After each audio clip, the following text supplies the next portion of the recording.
Isang magandang gabi po sa inyong lahat at welcome sa AgriPreneur Live. So, kumusta ho ba kayo at napanood niyo ba yung episode natin itong nakaraang Sabado?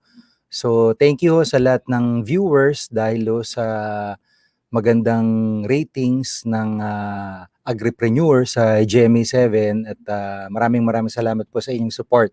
Ngayon ho, dadako ho tayo sa Northern Luzon at hindi ko napapatagalin kasi kanina pa ho naghihintay ang ating guest at papakilala ko na siya po ay walang iba kundi si Dr. Arlene Flores, Agricultural Training Institute ng Cordillera Administrative Region Center at siya po ang director doon. So, Dr. Flores, magandang gabi po at salamat po sa pagkakataon na ito. Thank you also, Sir Jiggy. Good evening, everyone. Also to the listeners of this program. Congratulations, Sir Jiggy. Popular na itong AgriPreneur Live natin.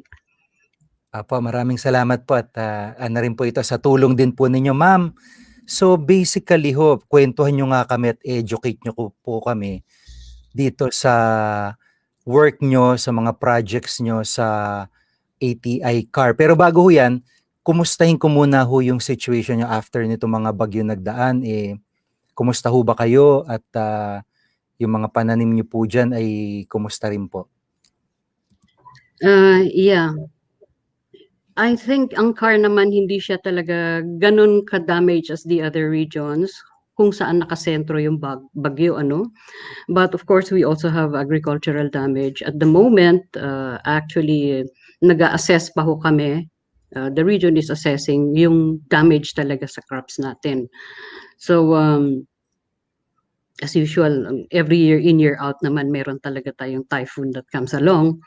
And eto po yung talagang laging hinaharap ng ating mga farmers dito. So, kung paano natin siya gagawin so that the damage is not so bad, maybe I think the farmers themselves know when to plant at paano isi-secure po yung kanilang mga crops. They have learned it through the years na. Apo. So, Dr. Flores, yun po, educate nyo kami sa mga programa po ninyo sa ATI CAR at kumusta rin po yung situation ngayong may pandemic po? Yeah. So, initially, let me also refresh the audience about what does ATI do in general. So, yung mga previous interviewees natin, starting from the central office, na-educate na tayo na ang ATI follows yung program natin na LEADS ang acronym. So, that's learn, exhibit, advise, disseminate, support. So, doon po nakaklasify yung mga interventions natin. Okay, prior to the pandemic, normally we do our interventions face-to-face. So, it looks like that's the thing that was hampered when pandemic came because we cannot go face-to-face with our interventions. So in our learn, that is training practically, that's our mandate. So what do we do now? The pandemic is here. We were caught flat-footed actually. But we have a remedy for that. So instead of training, the normal training that we do, we resorted to coaching. Okay. So coaching, what do we mean by that? We don't usually assemble groups in big groups anymore because that's a no-no during the pandemic. So we were doing coaching for a group of 5, 7, 3, until we complete 15 to 20 per batch. So that's the approach we had to do in place of training. Okay. So also, I would like to clarify that our main clientele is actually the agricultural extension workers by law, because we have the local government code, remember? So while they are our base client, the agricultural extension workers of the local government unit, we did not also forget our farmer groups, our rural women, our rural youth. So we coach them anyway, but our approach is organization. So we go into helping the organizations grow, because our intervention is not individual, but more of organization. Okay? So Opo. farmers organization, CAR, for us here, we focused on organic agriculture organizations. Okay? Mhm. Because we have the vegetables that really needs organic agriculture, organic way of producing. If you remember, in the 90s, we had the cyanide scare. So we got into this program, organic agriculture development. So right now we have 24 organic agriculture organization of farmers. So with this way, we help make our vegetables safe to eat. Okay. So that Mhm, mhm. cyanide scare in the 1990s really brought us to this intervention.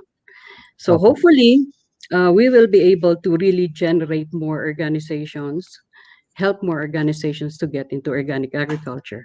So that's Mhm. as far as farmers organization is concerned. Now, there's also another group, what we call the Good Agriculture Practice Farmers Organization.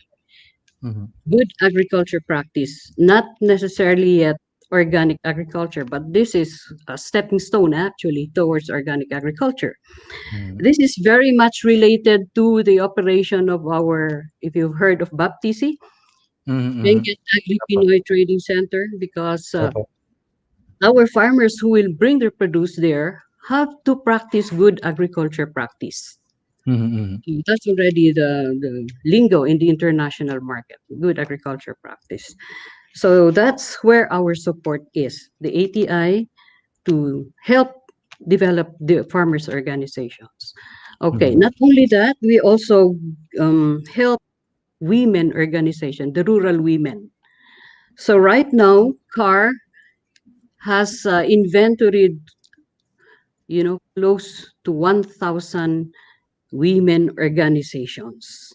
Mhm, mhm. While we cannot yet support all 1,000, at least we have the inventory to work on. So we're starting with fewer groups this time, so that Mhm. they can also help in the production of uh, safe food, food security. And then we also have the youth group. We Mhm. have the youth group that we are supporting, and right now, CAR has about 50 farm youth Mhm. organizations that we are Mhm. supporting. Okay, Okay. so where will this go? The good advanced farmers organizations and farmers, advanced farmers, we train them further. I think you have heard already about the learning sites. All Mhm. ATIs have the learning sites. We Mhm. develop them as our partners in the Mhm. delivery of extension. So we have learning sites of farmers, Mhm. learning sites of farm youth. Mhm. Okay, the farm youth are very, very active and disseminating, helping us disseminate extension. So Opo. why am I saying this? We have developed these partners in extension because Mhm. they were very helpful during the lockdown. Okay, so they are located in the localities. They were very helpful in the lockdown. So Mhm. I said our clientele are the extension workers. We trained them as trainers in the field. We have farmers groups. We have youth group. We have women group, and some of them certified as learning sites. So Yes, when the ma'am. pandemic came, we mobilized them. We Mhm. cannot go to the localities. We are banned. We are actually banned in the localities because Mhm. in Mhm. Baguio and Benguet, our cases are rising every now and then. So practically, we are banned to go and deliver our extension service. Opo. Now, how will we do it? We cannot just sit down and say, thank you, it's vacation. It's not. Mhm. Mhm. Tama. It was a sad situation. So the first Mhm. month, if you remember, March 17 to April 13, that was total lockdown. But Mhm.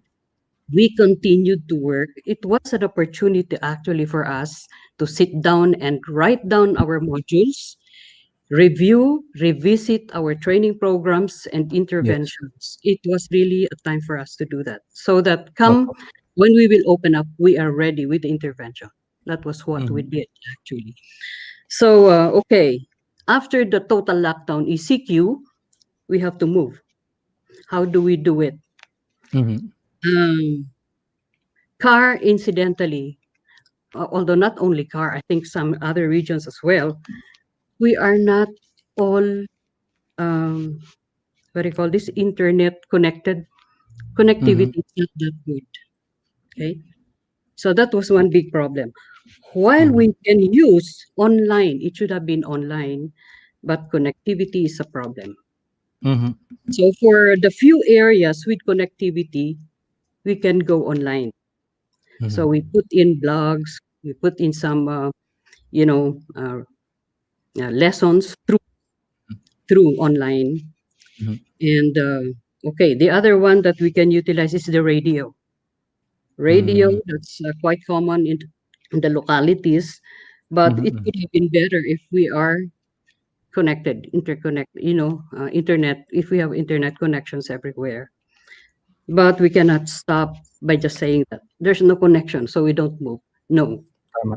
Opo. Um, for the areas where there is no connectivity, this made us, in a way, the pandemic made us creative.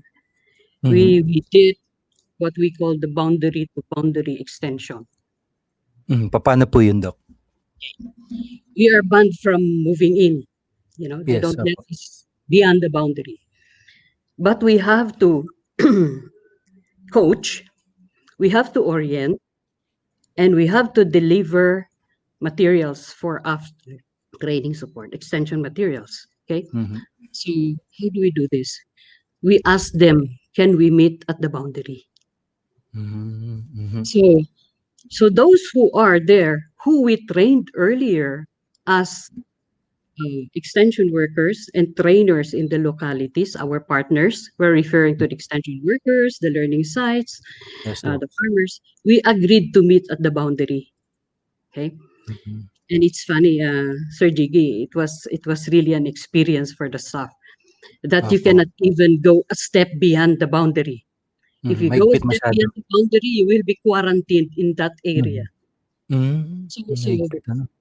they did the orientation right there in the boundary. The staff brought with them their own laptops and, Opo.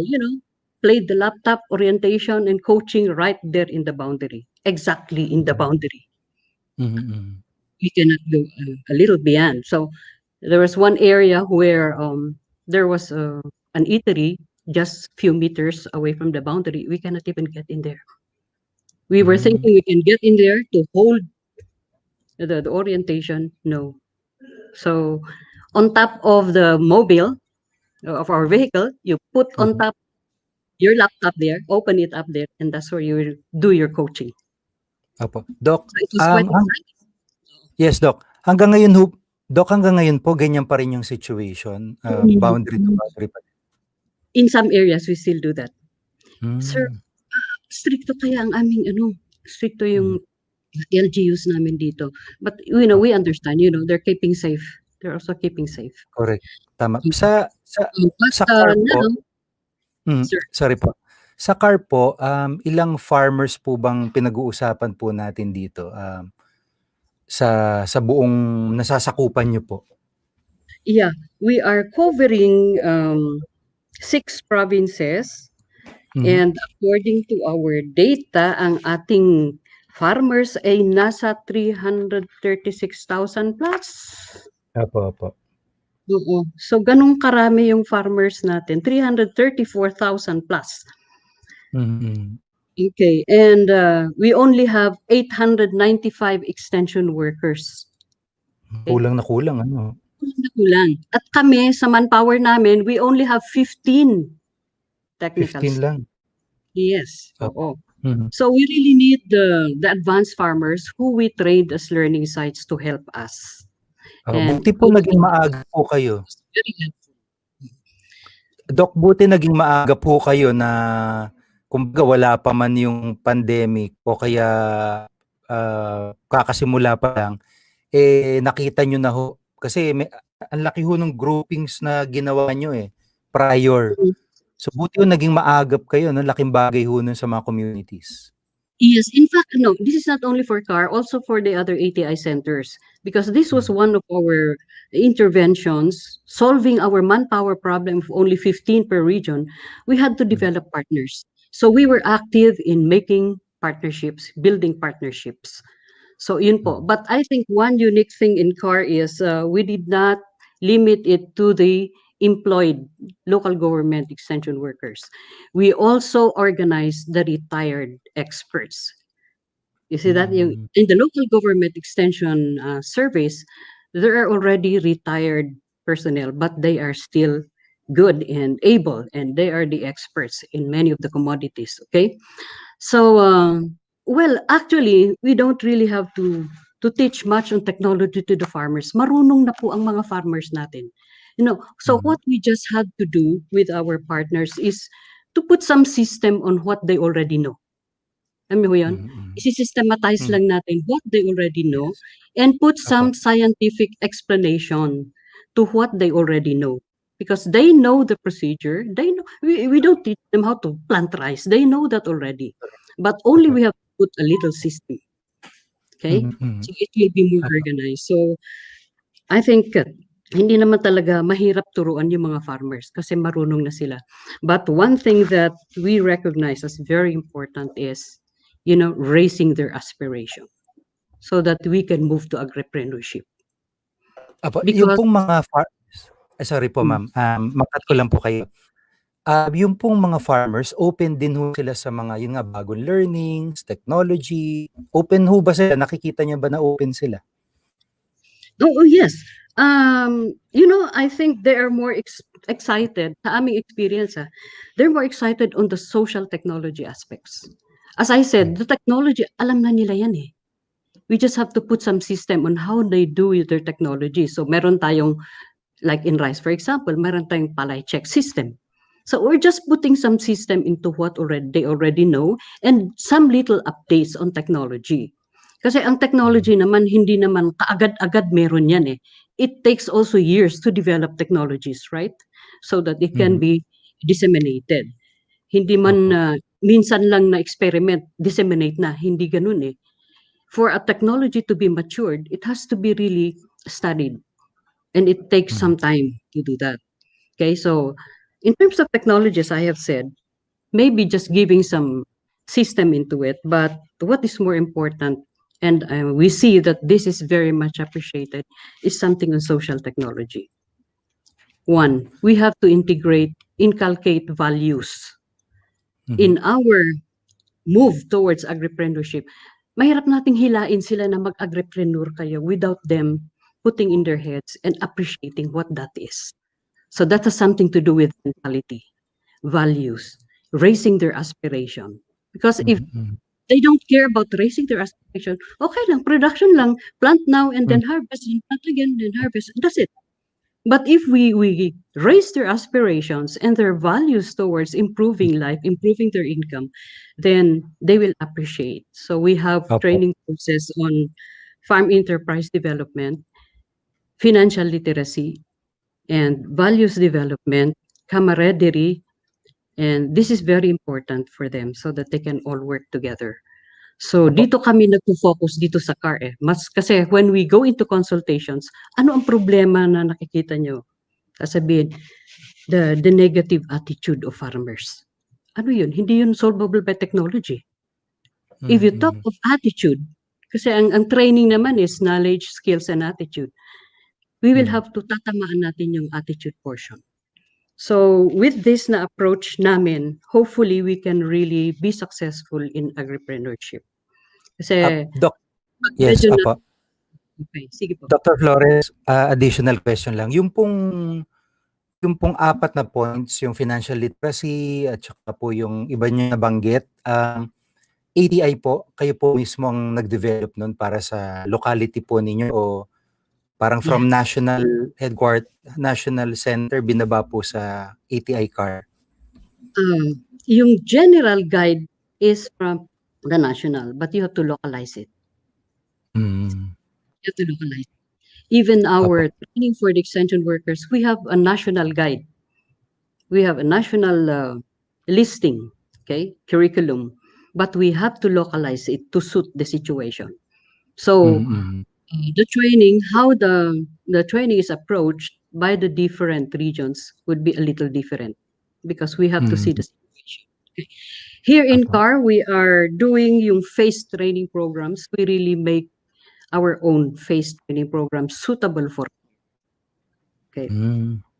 Yeah. Opo, ang General galing, ano? guideline comes from central office, but we localize. Opo, Yeah. opo. Dr. Flores, meron ho ba kayong, ah,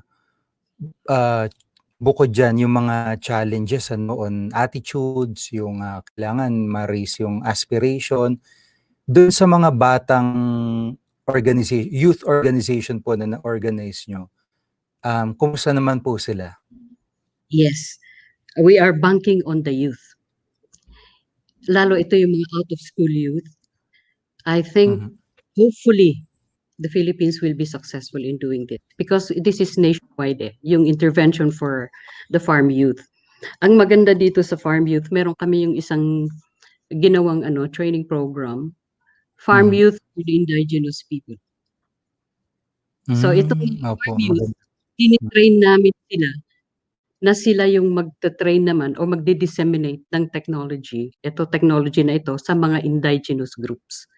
Kasi Hmm. mas maganda yung dating itong mga Opo, bata, they go to the elders, the farmers, the women. Parang conversational na lang yung kanilang style. You don't go there and sit down and then let them sit down and listen to the lecture. It's not that way.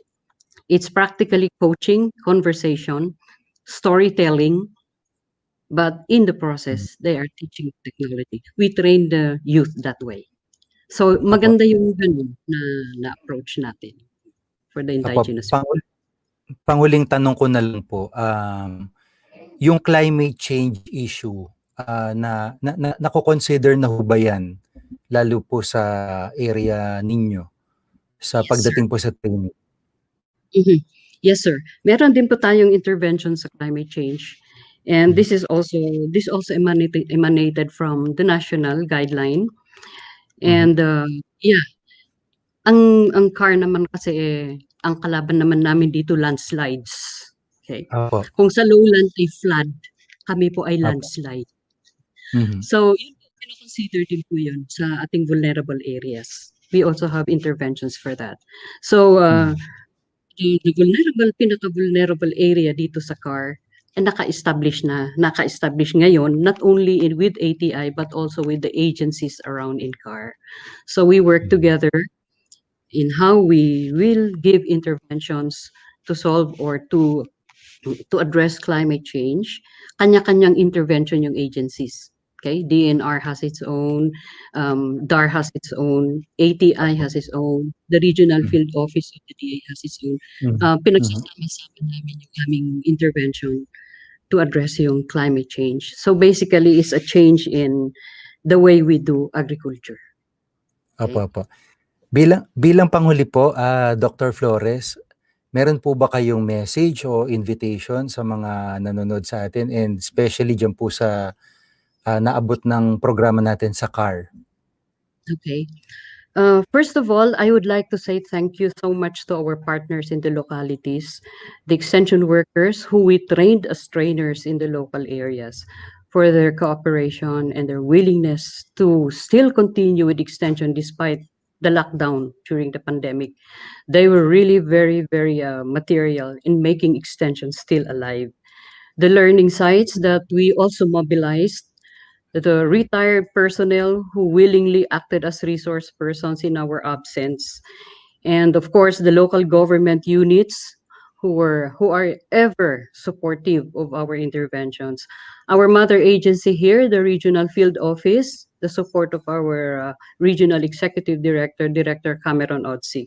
So we Opo, always work with our regional field office because ATI does not have all the funds for the interventions of extension. So the aha, regional field office helps us a lot. Okay. hmm, And, I have a wishful thinking given the experience of the pandemic. When we were doing the boundary to boundary, I wish that the government will look into connectivity, because I think that's where we're going.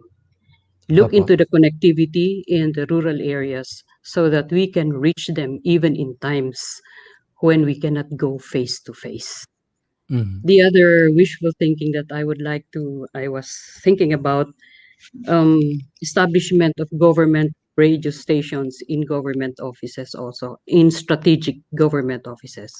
In fact, I was dreaming as a ATI center that we maybe, hopefully, we can establish a radio station, because that's the best way that we can also reach the rural areas. So Opo.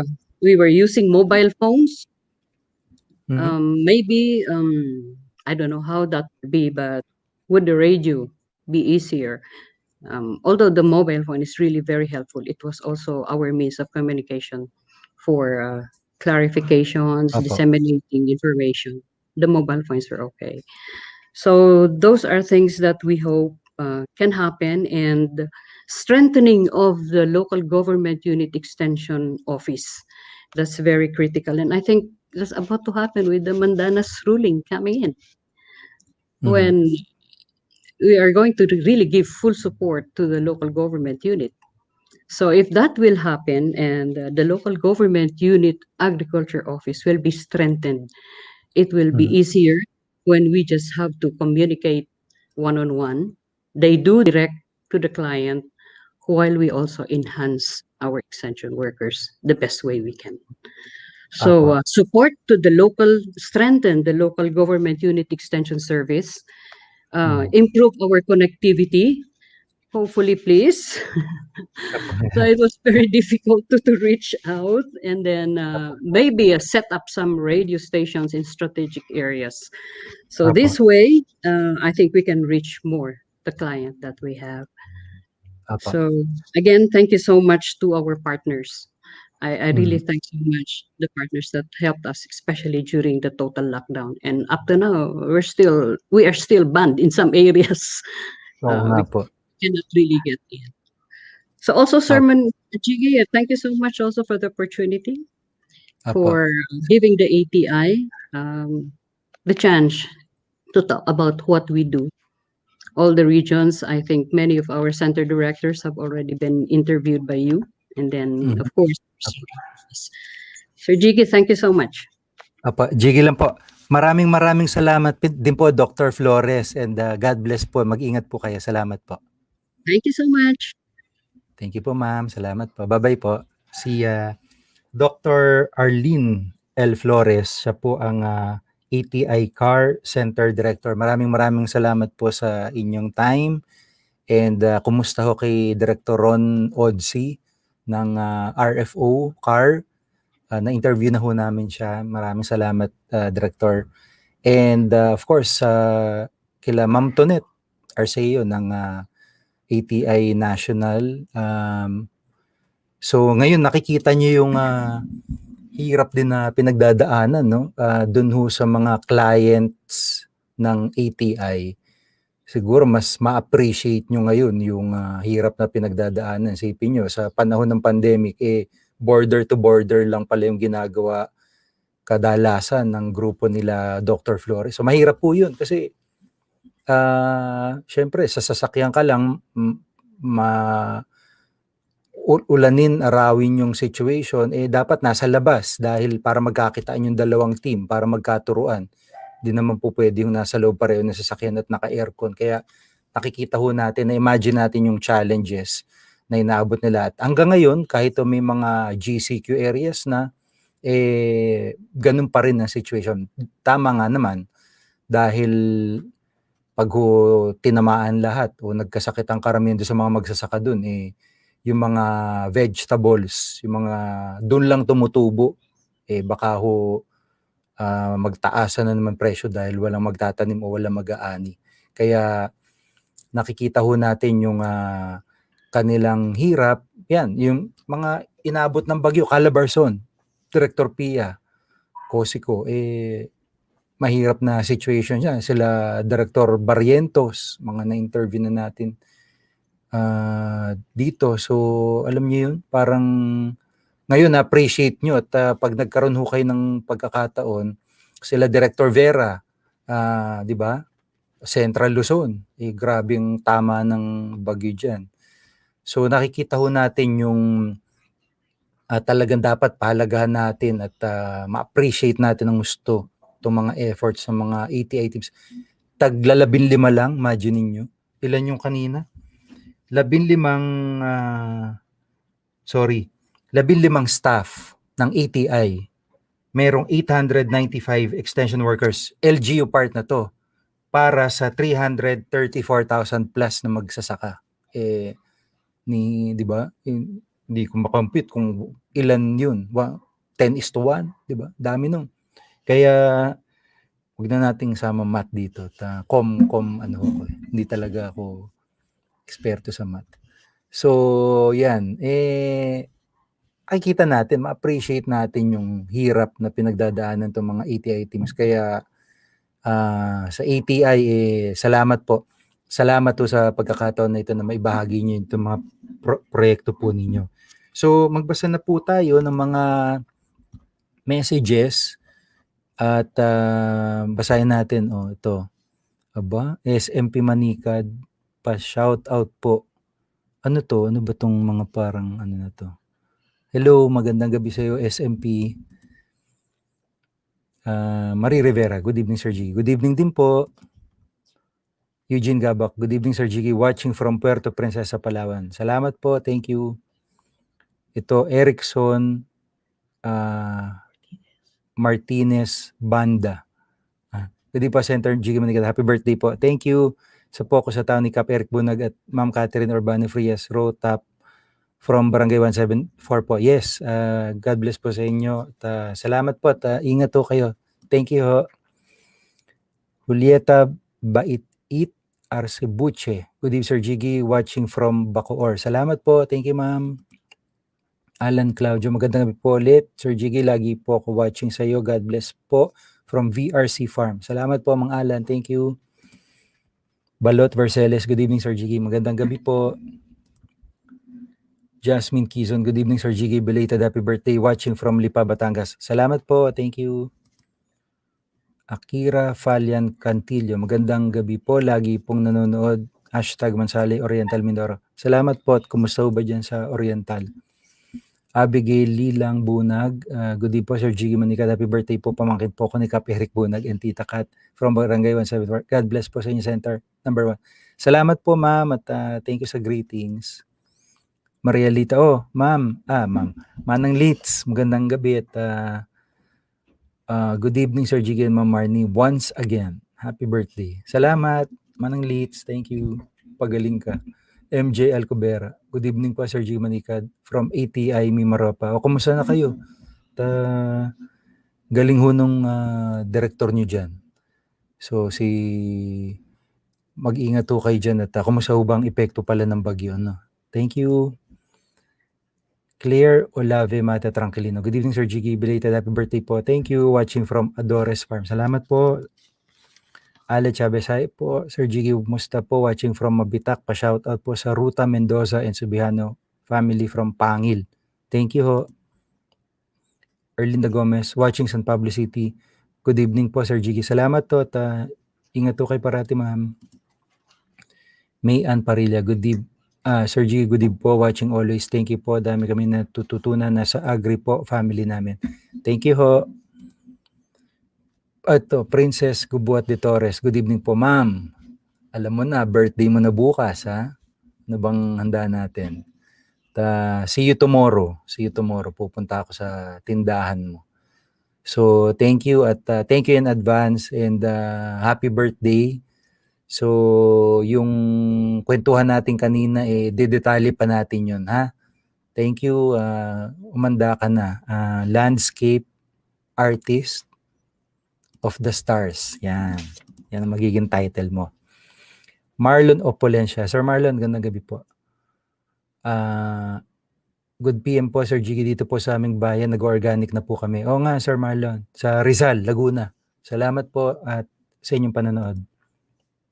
Janine, to kamag-anak ko to Happy birthday, good evening. Very meaningful topic. Mali spelling meaningful mo ha. Joke.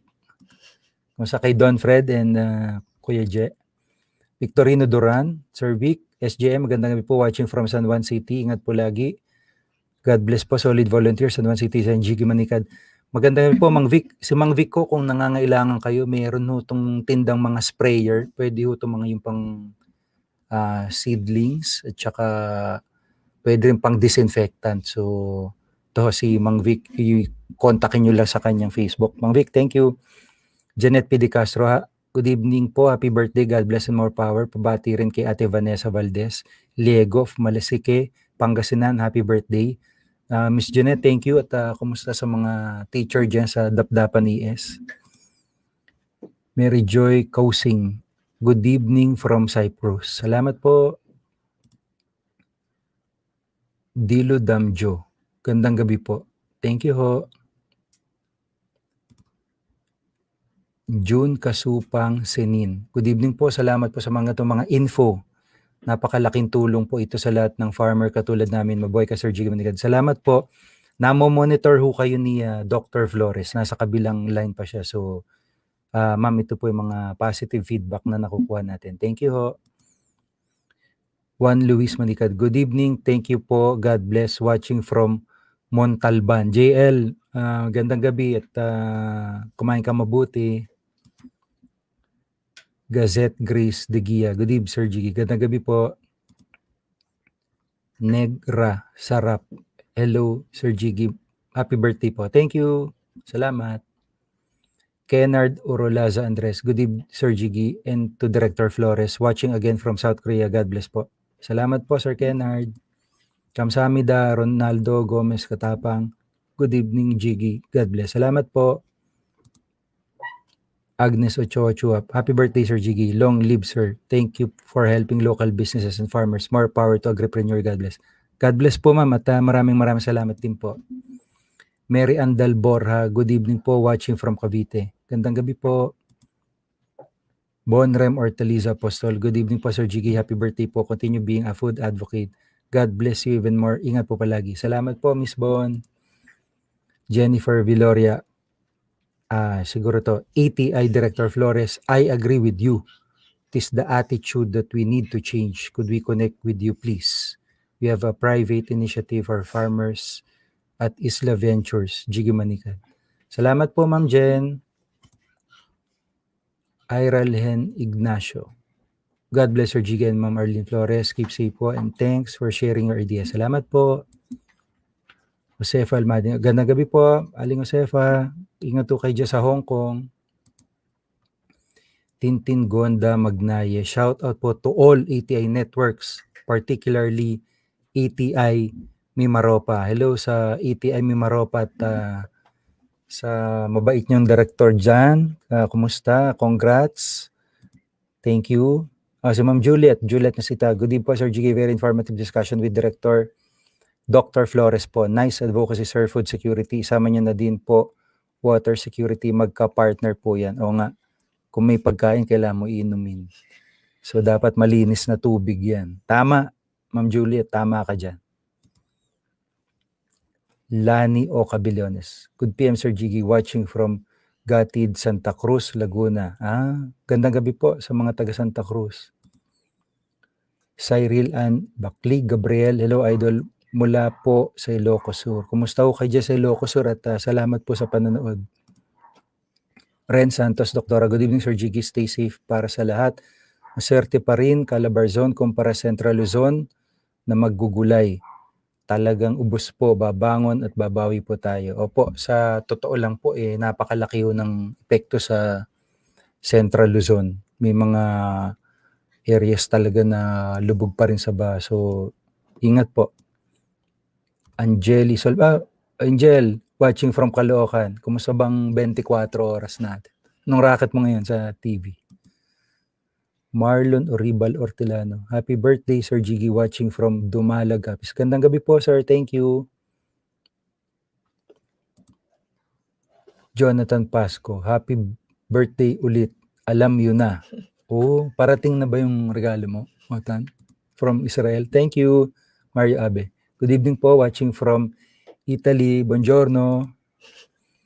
Stella Loresco Picache. Happy birthday, Sir Jiggy. Watching from Pangasinan. Aba, Raul Suangco, belated happy birthday po nga pala.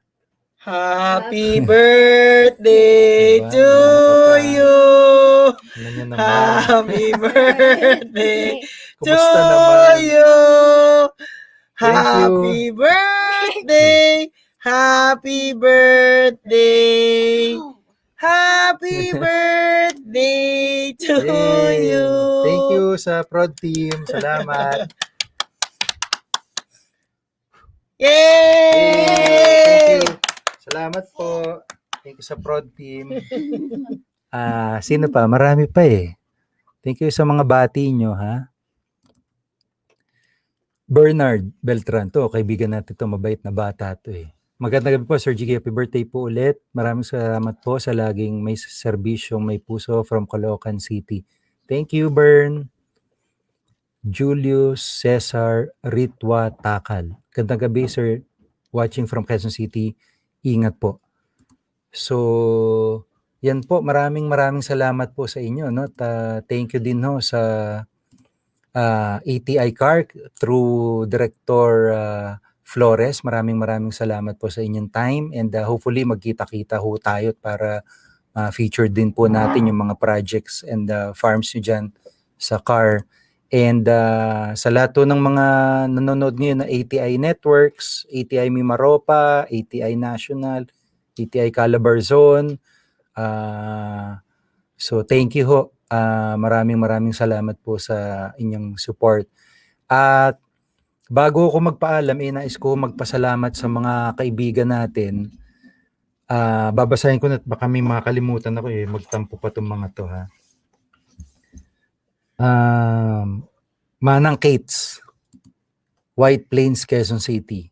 Manang Kates, yung legit na Lapas Batchoy at maraming iba pa. Maraming salamat, Manang Kates. Thank you, God bless. Komidor, Kuya Oliver Cruz. Thank you sa lahat. Grabe. Parang nahilo ko sa crispy dinuguan. Pero sulit, ang sarap. Thank you. Lansangan Restaurant, thank you ho sa Palong Life. Maraming salamat po, Lansangan Restaurant. Nisarang Samjupsal. Ito, hindi lang pala sila Samjupsal eh. Meron silang pastries. So, salamat din po at dun sa pa-frame na yung pinadala yung picture. Sana magkatotoo yung sasakyan dun. Kay Miss Irma de la Peña, thank you ho. So, kay Damuho Chili Paste, ma'am, nasaan ka ba ngayon? Kumusta yung mga pananim mo dyan sa CLSU area? Tsaka kay Ginong Randy Bardahe ng Tokhang Spicy Vinegar. So, yan po, maraming salamat po sa inyong lahat. And before ako magpaalam, as always, salamat kay Lord sa pagkakataon na makapag-ere at panibagong taon. So hopefully nasa-serve po namin ang mga pangangailangan ng magsasaka and always to God be the glory. So bukas po ulit alas 8 ng gabi. Ako po si Jiggy Manicad at ito po ang AgriPreneur Live. Ang AgriPreneur Live ay hatid sa inyo ng The North Face,